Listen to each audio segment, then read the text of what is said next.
Дональд Трамп Владимир Путинтэй Орос улбаны улс болон Украин улсын хооронд газар нутгийн солилцоо хийх тухай ярилцсан гэлээ.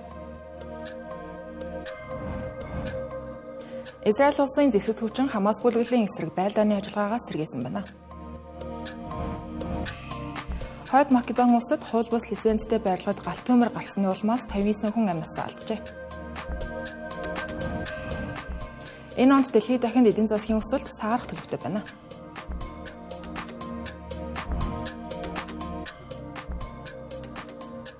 Арамдрыг үзэгчтэй Цэнгэр телевизийн гадаад мэдээний хөтөлбөр та бүхэнд хүрэхэд бэлэн боллоо. Бид олон улсад болж байгаа онцлог үйл явдлуудаас цагийн мэдээллийг таймлан өргөдөг байна.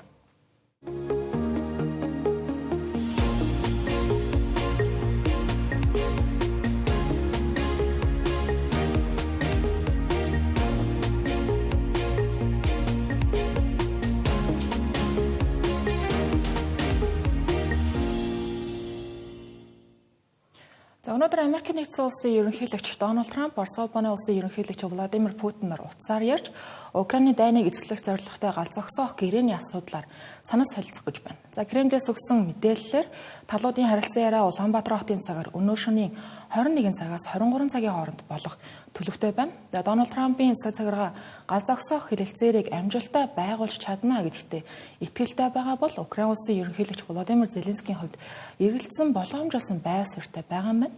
Тэрээр өнгөрсөн шөнө хийсэн дүрс бүчлэг бүхий мэдээлэлээрээ дамжуулан Орос улбаны улс зориудаар галз зогсоох хэрэгцээрийг удаашруулж байна. За дайн олон жил сумжирч байгаа шалтгаан нь Украин биш Орос улбаны улс гэдгийг дэлхий дахин харж байгаа байхаа гэж байр суурь илэрхийлсэн байна. За харин нөгөө талд Владимир Путин галз зогсоох саналыг зарчмын хувьд дэмжиж байгаа ч гэлээ шийдвэрлэх тодруулах шаардлагатай асуудлууд байгаа тул яаран шийдвэр гаргахгүй гэсэн байр суурьтай байгаа юм. Өнөө өрөөнд Дональд Трамп Владимир Путин нарыг уцаар ярьсны дараа галз зогсоох тухай илүү тодорхой шийдлүүд хэлэлцээрийн боломжит нөхцлүүд гарч ирэх байхаа гэсэн хүлээлт байна. Дональд Трампын хэлж байгаагаар түүний цаг цагаараа дайныг эзлэхтэй холбоотой асуудлаар Орос улбаны улсын эрх баригчтай давсралтгүй яриа хэлэлцээ өрнүүлж байгаа гэлээ.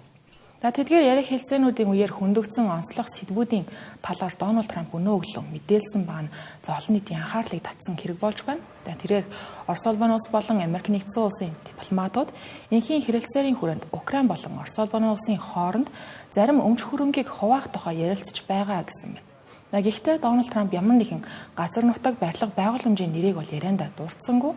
Харин өнөөдөр Владимир Путинтэй утсаар ярихдаа цахилгаан станцууд болон газар нутгийн солилцоо хийх асуудлаар хэлэлцэнэ гэсэн байна. Улмаар Дональд Трамп Запорожийн мужийн атомын цахилгаан станцын талаар ярьсан байж магадгүй гэх таамаглалыг шинжээч нар дэвшүүлж байна. Европын хамгийн том атомын цахилгаан станцад тооцогддог энэхүү станц нь одоогийн байдлаар Орос улбаны улсын айрын хяналтанд байна. Олон улсын байгууллагууд станцын аюулгүй байдалд санаа зовж осол гарах эрсдэл байгаа гэдгийг дайн эхэлсэн цагаас хойш анхааруулсаар ирсэн. Станцын эргэн тойронд байлдааны үеэр дрон унах тохиолдлууд ч мөн адил хэд хэдэн удаа гарч байсан байна. Дональд Трампын яриандаа дурдсан хөрөнгө хуваах, газар нутгийн солилцоо хийх зэрэг асуудлыг Украины талаас хүлээн зөвшөөрөх хэсэг нь тодорхойгүй байна. Украины их баригчдын хувьд энхийн хэлэлцээрийн хүрээнд тавьж байгаа нөхцлүүдээс дурдъя. Орос улбаны улсын цэргүүдийг бүрэн гаргах, газар нутгийнхаа хөлийг дайны өмнөх үе хүртэл сэргээх, дахин Орос улбаны улсаас халдлага гарч ирэхээ сэргийлэх зорилгоор олон улсаас боддоор аюулгүй байдлын баталгаа авах зэрэг нөхцлүүдийг дурдж болохоор байна. Харин Орос улбаны улсын эрх баригчдын шаардлагын тухайд Украины төвийг сахисан байдлыг хадгалах, НАТОд эсхээс татгалзах гэсэн шаардлага байгаа юм. Газар нутаг солилцох тухайд өнгөрсөн сард Володимир Зеленский харилцан эзэлсэн газар нутгуудаа солилцох боломжтой гэж хэлж байсан удаа би Украинчууд өнгөрсөн оны 8 дугаар сард Орос улбаны улсын Курск мужид гинтийн товтлогоо хийж энэхүү мужид тун эрчтэй давшилт хийж байсан. Гэвч одоогийн байдлаар Украины эзэлсэн газар нутаг Орос улбаны улсын армийн сөрөг товтлогооны улмаас нэлээд хумигдсан байна. Өнгөрсөн пүрэв гарагт Владимир Путин Оросын арми Украины цэргүүдийг Курск мужид бүрэн бүсэлсэн гэж мэдээлсэн байна. Орос улбаны улсын хувьд Украины эсрэг эрчтэй давшиж байгаа ийм үедээ галз зогсоохыг дэмжихгүй байх магадлал бий гэж шинжээж дүгнэж байна. Гэсэн хэдиж Америк нэгдсэн улсын дипломатууд галз зогсоох энхийн хэлэлцээр байгуулах зорилгоос уурахгүй гэдгийг Дональд Трамп мөн адил хэлж байгаа юм. Америк нэгдсэн улсын тусгай элч Стив Виткоф өнгөрсөн 7 хоногт Москвад очиж Владимир Путиний цаг цагаараатай энхийн төлөвлөгөөний талаар ярилцсан хэдий ч үр дүнтэй байсан гэсэн нь тодорхойгүй байна. Нөгөө талд Америкийн нэгдсэн улсын төрийн нарийн бичгийн дарга Марко Рубио Сауди Араби улсад Украиний дипломатуудтай уулзаж тэднийг галз зогсоох төлөвлөгөөг хүлээн зөвшөөрөхийг ятгсан нь бол амжилттай болсон байна. Өөрөөр хэлбэл Украины талаас 30 хоног галз зогсоох тухай саналыг хүлээн зөвшөөрсөн. За одоо уг Америкийн нэгдсэн улсын боловсруулсан галз зогсоох санал хэрэгжих хэсэг нь өнөө шөнийн Владимир Путин болон Дональд Трамп нарын ярианаас ихээхэн хамаарах төлөвтэй байгаа юм а. Галз зогсоох хэлэлцээр байгуулагдлаа гэж байсан газын зурвас 1 хоногч хүрэхгүй хугацаанд нөхцөл байдал 180 градус эргэлээ гэж хэлж болохоор байна. За өнөөдөр Израиль улс газын зурвас дахь Хамас бүлэглэлийн эсрэг байлдааны ажиллагаагаа сэргээсэн байна. За улмаар мөргөлдөөний улмаас хохирогчдын тоо маш хурдтай өсөж байгаа юм байна. Тухайлбал өнөө өглөөний байдлаар Израилийн агаарын цохилтын улмаас 15 хүн амь насаа алдлаа гэж газын зурвасын эрүүл мэндийн яамнаас мэдээлж байсан бол одоогийн байдлаар амь алдагчдын тоо хэдийн 300-г давсан байна. Израилийн талаас энгийн иргэдийн байрлаж байгаа газар биш зөвхөн Хамас бүлэглэлийн байрлаж байгаа газруудад агаарын цохилт өгч байгаа гэж мэдээлсэн. За гисэн хэдий ч ийхүү энгийн иргэд мөргөлдөөний улмаас хохироход хүрч байгаа юм. За олон улс газын зурвас дахь Израиль болон Хамас бүлэглэлийн мөргөлдөөн дахин эхэллээ галз зогсоох хэлэлцээр бүр мөсөн зөрчигдлөө ийм хэрэг явдал боллоо гэж нөхцөл байдлыг бол дүүнэж байна. За одоогоос 2 сар гарангийн өмнө Египт, Катар, Америкийн зуушлалтайгаар талуудын хооронд галз зогсож газын зурвасын оршин суугчид гэр орондоо буцах боломжтой болж байсан юм. Наман газын зурвас руу нэвтрэх хүмүүлийн тусламжийн цуваа огцом нэмэгдсэн. Харин ийхүү Израилийн эрх баригчид тун гинтийн шийдвэр гаргаж галз зогсоох хэлэлцээрийг зогсоож байна. За цааш нөхцөл байдал хэрхэн өөрнөхийг таамаглахад бол хүндрэлтэй байна. Израилийн эрх баригчид довтлооны талаар урьдчилан Америк нэгдсэн улсын Дональд Трампын цэцэг гаргаанд мэдгдсэн гэж албаныг сурвалжууд Axios сайтад мэдээлсэн. Өнгөрсөн сарын сүүлчээр Дональд Трамп хэрвээ Хамас бүлэглэл барьцааны хүмүүсийг суллахгүй бол Израильчууд галз зогсоох хэлэлцээрийг зогсоох хэрэгтэй гэж Израилийн талд уриалж байсныг иргэн сануулъя. Израилийн агаарын цохилтод эхлэхдээ зэрэгцсэн Израиль улсын ерөнхий сайд Биньямин Нетаньяху тайлбар мэдээлэл хийсэн байна. Тэрээр Хамас бүлэглэл барьцааны иргэдийг суллах шаардлагыг удаа дараа үл тоомсорлож гаргасан санал санаачлалуудыг няцааж эсэргүүцэж байсан учраас дайныг үргэлжлүүлэх шийдвэр гаргалаа гэсэн байна. Номон цаашид түүний засгийн газар Хамас бүлэглэлийн эсрэг байлдааны ажиллагаагаа улам эрчимжүүлнэ гэсэн байна. Израилийн зүгээс ийхүү галз зогсоох хэлэлцээрээс татгалзаж байгаа бас нэгэн үнэслэл байгаа. За тэр нь Хамас бүлэглэлийг шинээр халдлага үйлдэхээр бэлтгэж байсныг Израилийн талаас олж илрүүлсэнтэй холбоотой гэж хэлж болохоор байгаа юм. Улмаар дайралт хийх төлөвлөгөөг Биньямин Нетаньяху болон бусад аюулгүй байдлын өндөр албан тушаалтнууд өнгөрсөн амралтын өдрүүдээр яаралтай хуралдаж төлөвлөгөөг баталсан байгаа юм байна. Нөгөө талд энэхүү нөхцөл байдалд Хамас бүлэглэлийн удирдлагууд ямар байр суурьтай байгаа тухайд тодруулъя. Израильчууд галз зогсоох гэрээг зөрчиж байгаа нь газын зурвас барьцаанд байгаа хүмүүсийг улам эрсдэлтэй аюултай нөхцөл байдал оруулсан хэрэг боллоо гэж Хамас бүлэглэлийн зүгээс анхааруулсан байна. Улмаар энэхүү бүлэглэлийн удирдлагууд Катар, Египтийн эрх баригчдад хандан Израилийг галз зогсоох хэлэлцээрийг зөрчснийхэн төлөө ямар нэгэн байдлаар хариуцлага тооцох ёстой гэж шаардсан байгаа юм. Хойд Македон улсын Кочаны хот дахь нэгэн шөнийн клубт гарсан галын улмаас 59 хүн амь насаа алдаж 160 гаруй хүн гэмтэж бэртсэн харамсалтай хэрэг гарсан байна. Үүнтэй холбоотойгоор Кочаны хотод өнөөдөр олон мянган хүн цуглаж гал гарсан хэргийн үнэн үнийг тодруулах холбоотой этгээдүүдэд нэн даруй хариуцлага тооцохыг шаардсан ч гэсэн байна. Ерөнхий сайд Христиан Мицкоски энэ хэрэгт холбогдсон бүх хүмүүст зохих хариуцлагыг нь тооцно гэдгийг хэллээ. Мөн урьдчилсан мөрдөн байцаалтаар энэхүү клубын эзэд анх үйл ажиллагаагаа эхлүүлэхдээ тухайн үеийн эдийн засгийн яамны удирдлагуудад хахуул өгч зөвшөөрөл авсан нь тогтоогдсон байна. Одоогоор албаныхан хэрэгт холбогдуулан 20 хүнийг саатуулсан байна. Үүнд клубын эздээс эхлээд клубын лиценз олгогдож байх үед эдийн засгийн сайдаар ажиллаж байсан Грешник Бектеши хүртэл багтаж байгаа юм. Хотын өмнөх дарга Ратко Димитровский клубыг аюулгүй байдлын шаардлага хангаагүй гэж үзэн тухайн үед бол зөвшөөрөл өгөхөөс татгалзаж байсан юм байна. Прокуроруудын мэдээлж байгаагаар барилга анхнаасаа олон хүний арга хэмжээ зохион байгуулах зориулалттай баригдаагүй. Анхандаа бол хевсний үйлдвэр агуулах байсан гэдгийг мэдээлж байна. Ослын тухайд тодруулбал Post нэртэй энэхүү шөнийн клубт алдартай хип-хоп хамтлаг болох DNK гэх нэртэй хамтлагийн тоглолтын үеэр таа зорчимд гал гарч богино хугацаанд барилга тэр чигтээ галт авцсан байгаа юм. Ослын үед клуб дотор 1500 хүн байсан гэх мэдээлэл гарсан ч гэлээ. Үүнийг сүүлд албаныг сурвалжууд 1500 биш 500 хүн байсан болохыг бол тодруулсан байна. Гисэн хідэж 500 хүн гэдэг нь ч өөрөө барилгын даацаас 2 дахин хэтэрсэн их хэмжээ юм байна. За үүн дээр нэмээд гал гарах үед онцгой байдлын гарц түгжээсээ барилга дотор ердөө 2хан ширхэг гал унтраагч байсан гэдгийг их сурвалжууд мэдээлэл. Хотын оршин суугчид улс төр дэх авилга хээл хаахвал хэрээс хэтэрч барилга байгууламжуудын аюулгүй байдлын стандарт хяналтгүй орхигдсны улмаас ийм осол гарлаа гэж үзэж байна. Жагсагчид шудраг ёсыг шаардаж байна гэх бичгтээ урай лоозон барьж эсэргүүцлээ илэрхийлэн чигсгийн хажуугаар амиа алдагсдын дурсгалд зориулан хотын төв талбайд зулаасааж эмгэнэл илэрхийлсэн байна. Хойд Македонд даяарч жагсаалын цар хүрээ цаашдаа нэмэгдэж зөвхөн осол гарсан Гочоны хот ч биш өөр олон хотуудад томоохон жагсаалууд зохион байгуулагдах төлөвтэй байна. Амиа алдагсдын ихэнх нь өсвөр насны залуус байсан. Гэмтэж бэртсэн 160 гаруй хүний 45-ийнх нь биеийн байдал одоогийн байдлаар маш муу. Гэмтлийн зэрэг өндөр байгаад бол заримыг нь хөрс зэрэгэлдээ Болгар, Грек, Серб, Турк зэрэг улсуудад эмчлүүлэхээр явуулсан байгаа юм байна. Дараагийн онцлог мэдээг хүргэе. Олон улсын эдийн засгийн хамтын ажиллагаа хөгжлийн байгууллагын зүгээс дэлхийн эдийн засгийн хөгжлийн төлөв байдлын талаарх жил тутмын тайлан мэдээгээ нийтлэлээ. Шинэ тайланд дэлхийн эдийн засгийн өсөлт өмнөх таамаглаж байсан түвшнөөс доогуур гарах хандлагатай байгааг тодтогсон байна.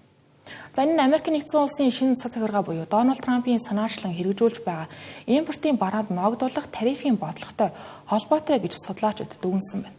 Тодорхойлбол олон улсын эдийн засгийн хамтын ажиллагаа хөгжлийн байгууллагын судлаачдын тооцоолсноор дэлхийн эдийн засгийн өсөлт 2024 онд 3.2% байх төлөвтэй байгаа бол 2025 онд 3.1% болж өсөлт удаашрна гэлээ. Үүгээр зогсохгүй 2026 онд 3% болж дахин саарах төлөвтэй байгаа юм байна. Энэ нь өмнөх 3.3%-ийн таамагаас мөн адил доогуур үзүүлж байна. Дэлхийн дундаж эдийн засгийн өсөлтөөс гадна дэлхийд эдийн засгийн хэмжээгээр тэргүүлдэг улс болох Америк нэгдсэн улсын эдийн засгч мөн адил өсөлтөнд саарч 2025 онд 2.2%, 2026 онд 1.6% болж буурах төлөвтэй байгаа гэлээ.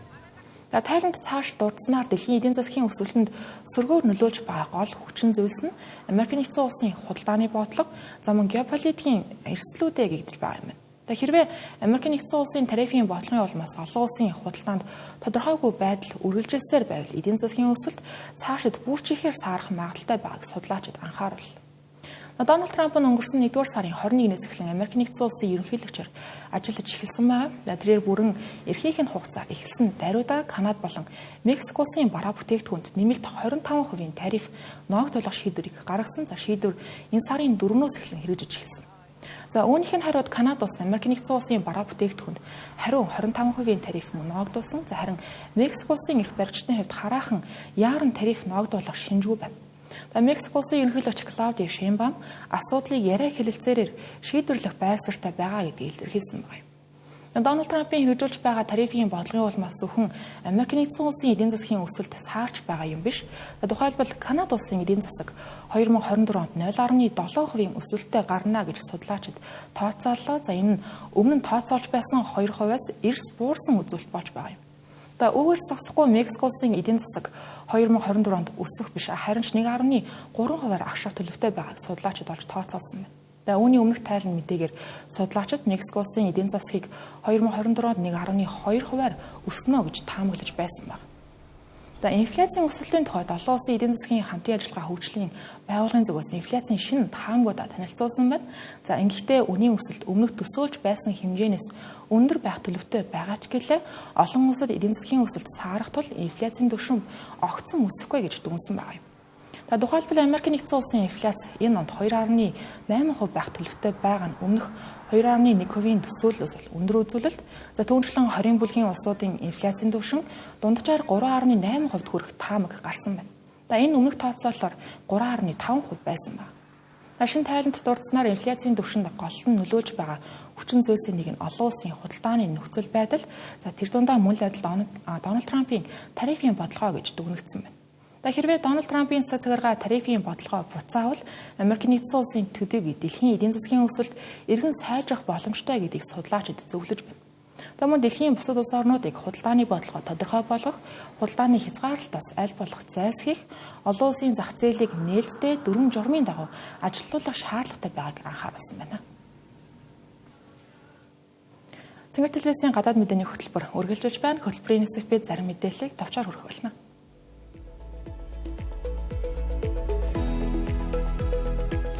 BYD компани шатгаан түгээх станцаар үйлчлүүлэхдээ дүйцэхэд хурдан хугацаанд цахилгаан машин цэнэглэх чадaltaй шинэ платформ танилцууллаа. Тодорхойлбол BYD-гийн 1000 вольтын Super E платформыг ашиглан цахилгаан машин 5 минутын дотор 482 км зайд туулах хэмжээний цэнэг авах боломжтой гэлээ. Уг технологи нь компанид борлуулалтаа нэмэгдүүлэх боломж олгохоос гадна дэлхийд дахинд цахилгаан тээврийн хэрэгслийн хэрэглээг өсгөхөд чухал ач холбогдолтой байж болох юм а. Компани ийхүү шин цэнэглэгч платформоо зах зээлд нэвтрүүлэх гэж байгаагаагаа холбогдуулан энэ жил Хятад улс даяар 4000 гаруй цэнэглэгч станцыг байгуулахар болжээ. Франц улсын шүүх Телеграмын үүсгэн байгуулагч Павел Дуровт тавьсан хилийн хоргийг 3 дугаар сарын 15-наас 4 дугаар сарын 7-ны хооронд түр хугацаагаар цуцалжээ. Улмаар тэрээр өнөөдөр Америк нэгдсэн улсын Эмират улсын Дубай хотод ирсэн байгаа талаар өөрийн цахим хуудаснаа мэдээлсэн байна. Франц улсын прокурорууд Телеграмын хэрэглэгчдийн дунд хууль бус 8 зайлан ёс бус контент худалдаалах мөнгө угаах хэрэгүүд гарч байна гэж үзэн Павел Дуровын эсрэг хэрэг үүсгэн шалгаж байгаа юм а. Хэргийн мөрдөн шалгах ажиллагаа үргэлжлэж байгаа тул 4 дугаар сарын 7-наас өмнө түүнийг Франц улсад иргэн ирэхийг шаардгажээ. Их Британи улсын хаан 3 дугаар Чарльз Канада улсын шинэхэн ерөнхий сайд Марк Карниг Букингемийн ордонд хүлээн авч уулзлаа. Уулзалтын үеэр Чарльз хаан Марк Карниг халуун дотноор хүлээн авч Канада улсын тусгаар тогтнол ашиг сонирхлыг хүндэтгэж байгаа гэдгийг илэрхийлсэн байна. Маккарни цааш Их Британи ерөнхий сайд Кир Стармертай уулзжээ. Уулзалтын дараах хэвлэлийн баг хурлын үеэр Маккарни Канада улсын тусгаар тогтнол батбөх байхыг хэлж байлаа. Америк нэгдсэн улсын ерөнхийлөгч Дональд Трампын засаг захиргаа хууль бус цагаачдыг албадан гаргах ажлаа эрчимжүүлж байна. Өнөөдөр Дональд Трампын хил хамгаалал цагаачлалын асуудал хариуцсан зөвлөх Том Хомен шүүхийн хоргоос үл шалтгаалan Венесуэлийн иргэдийг албадан гаргах ажиллагаагаа үргэлжлүүлнэ гэж мэдгдлээ. Тэрээр өдөр бүр нислэг үйлдэж хууль бус цагаачдыг нутаг буцаана улс орноо аюулгүй байлгах хүртэл зогсохгүй гэсэн байлаа. Дональд Трампын засаг захиргааны энэ мэт арга хэмжээнүүд нь зарим тохиолдолд хүний эрхийн активистуудын шүүмжлэлийг ихээр дагуулж байгаа юм а.